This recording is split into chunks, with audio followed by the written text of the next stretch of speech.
байсан Монгол улсын ардаран өвгөлсөн хүү бий. Алд биенийхээ нэрхийг эдэлж ам нээж үгэн хэлв. Ард олон гайхав. Ардчилсан намынхан уурлав. Дөшмөдийн хор хөдөлж төрийн цагтаад дуудагтав.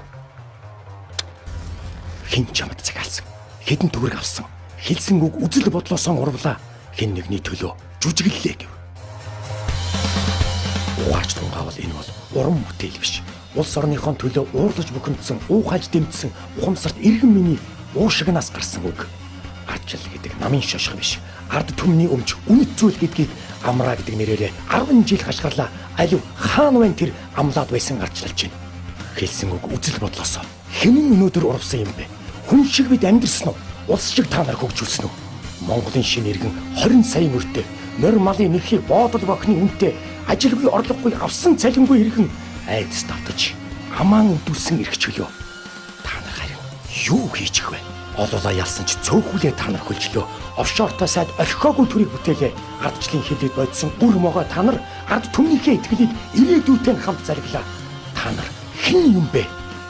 Хууль ёсыг улаантан гიშгэж, хувь хонзонгийн хэрэгсэл болгож, туганд нь мөргөж сүлдэндэн залбирдаг Монгол төрийг тулга тойрсон хэрүүл тамга эрх мэдэл булаалтсан талбар болгодоо эн чинь хэнийг авьяа юм бэ?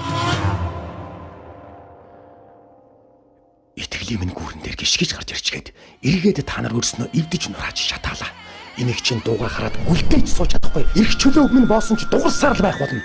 Алх барьсан та нарт ард түмэн чинь хадаас шиг харагдаж байна уу? Ахиад уулзах нүүр гэж би дахиад сонгох сонголт мэднэ би. Би ганцаараа биш.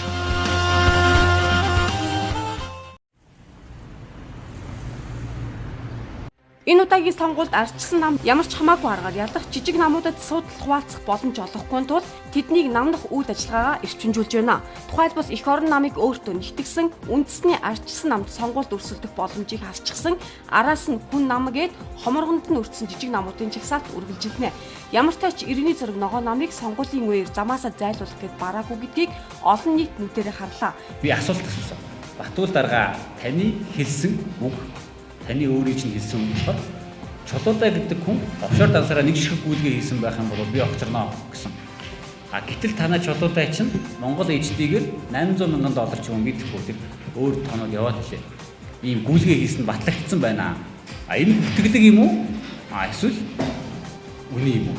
Бүтгэлэг юм бол та тэр шүүхийнхээ байгуулалт хандаа чи үний юм бол та хэлсэн үгэндээ өөрөө ажиллаа өгөөч. Сонгуулиас нэрээд та чи гэж хэлсэн.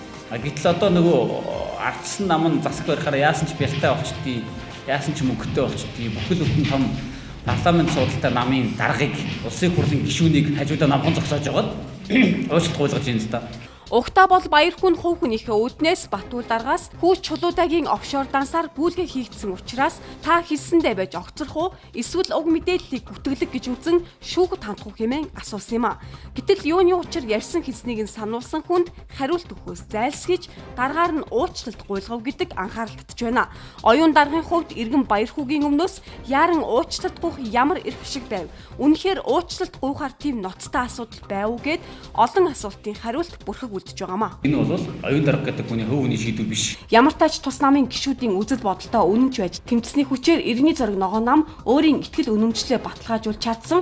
Энэ бол намын бүхэл бүтэн 175 гишүүнтэй үндэсний хорооны хурлын тогтоолоор гарсан шийдвэр. Энэ тогтоолыг бол оюун нойнууд, имбэрлэн нойнууд, дарган нойнууд, цэрэг нойнууд хинч зөрчих ёсгүй. За ардчилсан намынхан уг хар хороо боловсруулах явцдаа иргэний зориг ногоо намынхнаас ардчлаа аврыг ардчлалыг авраад өгөөч хэмээн гуйж дуулж явсныг батлах хүн олон байдаг юм а. Ардчилсан намынхан манай намын хурал дээр айгүй олон удаа ирээд бид нэр ардчлаа аврах гэж байна. Та нар ардчлалыг нь авраад өгөөч. Өгчнөө гуйсан. Ардчил гэдэг чинь ардчилсан нам биш. Тэгэхээр манайд бол зүгээр хамгийн багадаа 8-аас 11% авдгийг улсын хэмжээнд. Тэгэхээр энэ саналыг манайхыг оруулахгүй байсан энэ саналыг автоматар аавна гэж ойлгосон баха. Ардчил гэдэг чинь олон намын систем. Иргэний зориг ногоо намын дарга оюун намынхаа буйнаар улсын хурлд гишүүнээр сууж хид хідэн удаа сайд дарга болж бишгүүдээ амжилттай явсан. Өөрөө манай намаас гишүүн болсон. Би андуураг бол 3 удаа сайд болсон. Тэгээ 12 онд бол аюул олон гишүүдийн дэмжлэгээр жагсаалтаар гишүүн болсон. Тэгээ одоо ингэ яваад байгаа би бол үнэхээр гайхаад болохгүй. яац барьцаалагдсан юм уу? Ардчилсан намынхан энэ удаагийн сонгуулийг луурдаач хамаагүй ялна гэдгээ өөрсдөө их талд ярьцгааж байсан. Өдрөөр явхад манай нам сонгуулж чадахгүй. Ганцхан бидэд үлдэж байгаа арга бол сонгуулийг луурдах. Луурын урт жигсаалтын дотор жижиг намуудыг гიშгчих төлөвлөгөө байсныг дээр дурдсан. За санал хуваана гэж айсан ардчилсан намынхан арай гэж цаазын тавцангаас амьд мултарсан иргэний зориг ногоо намынхныг дахиад тал бүрээр хавчаад эхэлсэн. Хинтээ аймгийн хувьд бол хоёр шатны шүүхээр ялцсан байжгаад өнөөдрийг хүртэл дахин давзаалтна гэдэг эдгээр хүмүүсийн эрхийг баталгаажуулж өгөхгүй байгаа. Хинтээ аймгийн иргэний зориг ногоо намынхан итгэл үнэмшлэр өөрийн хараа тус байдлаараа сонгуульд өрсөлдөж чадах хэсэг нь эргэлзээтэй болж эхэлжээ. Тэр тусмаа сонгуульд хэрэгчлөө яг энэ үед зөрчигдөж ардчлалын хүзүүнээс олц зүгдсэн байна гэж ойлгож байгаа. Эндээс Монгол улсын өнөөгийн шүүх засаглал намын эрх ашигаас доогуур төвшөнд байгааг харж болохоор байгаамаа. Нөгөө талаас нам гэдэг бол олон иргэний итгэл нийтлийн баталгаа болохоос олон урвсан хин нэг даргын дураа хүрхээр тавьж дургуугаа хүрхээр нуудаг сум биш гэдгийг гишүүд дэмжигчд нь хэлж байгаамаа. Итгэл үнэмшлэр золлон байж энд урвж шарвж явдгийн цаана ямар эрх ашиг нуугдж байгааг нуулгүй хэлээч оюун дарга.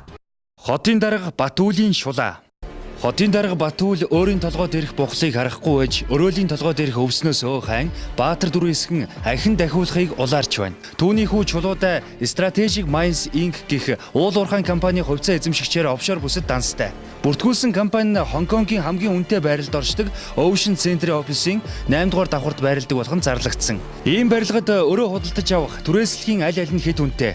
Зөвхөн тентхийг дэлхийн хэмжээний баячууд л зорддог гэж байгаа. Гэтэл насаараа төрийн албанд ажилласан аавтай 30 гаруйхан настай залуу дэлхийн хэмжээний баячуудын тоонд орчихлоо. Монголын бизнес эрхлэгчид араараасаа дампуурж, гашуун зовлон үзэж, жижиглэнгийн 8 эрхлэгчид хуруу хумсаа хуйхалж байхад хотын даргын хүүгийн бизнес цэцэглээд дэлхийд баячуудын зиндаанд очиж байгаа нь хэний ивент тэтгэлэг вэ? Гэтэл Баатар золтой аав нь баян хүүгээ мдээгүй явсан гэж мэлдсэн. Өнгөрсөн 4 жил шил дараалан татвар нэмж нийслэлчүүдийн нурууг унлагын илжиг мэт ашигласан Батүл өөрийн хүүтэйгээ нийлж татваргүй бүсэд мөнгөө нуусан нь ариун явдал. Үүнийг бас мдээгүй гэж мэлцэх нь Баатар хүний шудраг зарчим мөн үү? Төлөөд хэвлэлийн уйнаа гэдэг юм тийм ээ. Чулуутайг бол ийм офшор компани байгуулах гэж явсан байна гэдгийг дуулж мэдсэн. Бустай л адилхан Баяртай суугаа эхлэхдээ чулуутайгийн ийм офшор компани байгуулах гэж хэлсэн тийм үйл ажиллагаа байсан байна гэдгийг бас адилхан мэдсэн. Ингэж мэлдсэн Батүл үүний дараах нь дахин нэг амлалт өгсөн. Хэрвээ хүүгийнх нь компани офшор дансаараа гүйлгээ хийсэн бол өөрийн хүсэлтээр ажиллаа өгч огцорно гэж мэдэгдсэн. Үнэхээр тийм байх юм бол би өөрийнхөө хүсэлтээр ажиллаа өгнө. Би бол шууд огцор. Үнэхээр чулуутайгийн тэр дансаараа та нэг мөнгөний гүйлгээ хийсэн мэт юм бол би чиний хэлдгээр заавал их мөнгө их албагүй тийм ээ. Үнэхээр чулуутайгийн хийсэн худлаа байх юм бол өөрөлдөл офшор компани байгуулаад данс нээж амжилтгүй хаагдсан гэдэг нь худлаа байгаад тэр дансаар ямар нэгэн гүйлгээ хийгдсэн байх юм бол тэр мөнгөний дүнгээс хамаарахгүй би бол шууд чөлөөлөх төсөлтэй байна. Гэтэл саяхан хүү чулуудаа нь өнөөх офшор компаниараа ганц ч биш бүр хэд хэдэн дансаар гүйлгээ хийсэн болох нь илчлэгдлээ. Батүл дарга хүүгээ офшор компани байгуулад дансаа нээж чадалгүй хаасан гэж улаан цагаан мэлзээд тусыг эс оллоо.